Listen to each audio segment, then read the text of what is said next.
Judges always ask about daily activities. They ask how you spend a usual day. They use your description to figure out whether or not your daily activities are consistent with the symptoms and limitations you describe.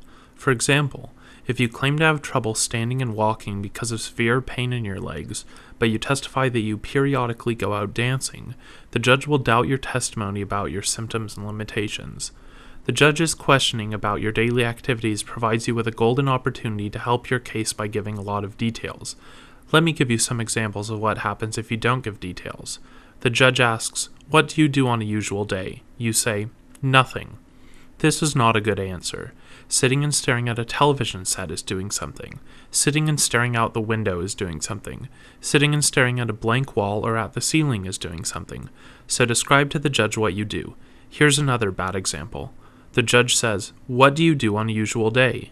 You say, "Oh, I do some cleaning, cooking, straightening up the house, sometimes some laundry, and going to the store."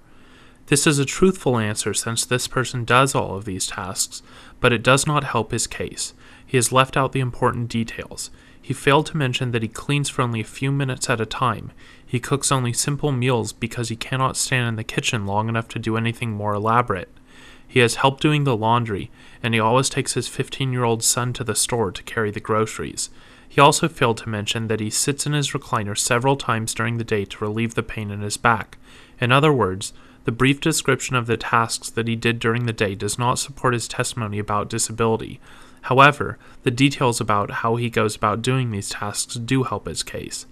To help the judge live your day with you, run through it hour by hour. Emphasize those activities you do differently now because of your health problems. If you think about it, you will probably be able to come up with a long list of activities you do differently now than you did before you became disabled. These activities are important because they show how your disability has affected your life. Describe how long you do an activity and how long you rest afterwards.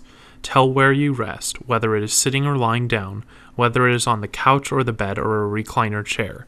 Tell how long it takes you to do a project now compared to how long it used to take you. Describe all those things that you cannot accomplish without help from other people, and tell who those other people are and what help they provide.